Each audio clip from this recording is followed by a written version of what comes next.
ঘরের অবস্থাটা দেখুন আজকের কাজের। এই রুমও প্রায় অলরেডি হয়ে গেছে, মানে ওয়ারিং বাকি রয়েছে। আর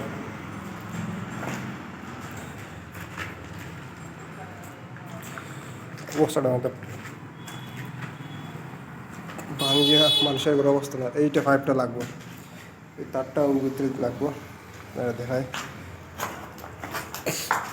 যেগুলো দেখছেন একটা ওরকম লাগবে পাইপটা। দেখতে পারেন দিকে ঢুকছে, এটার ভিতরে গিয়া ও একটা ঢুকে ঢুকে ফেলব।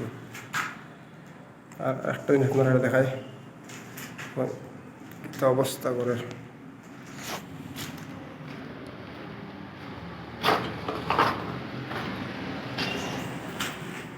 এই যে আমরা কাটার মেশিন কারেন্ট গেছে, সেক্টর মাছকে খাওয়া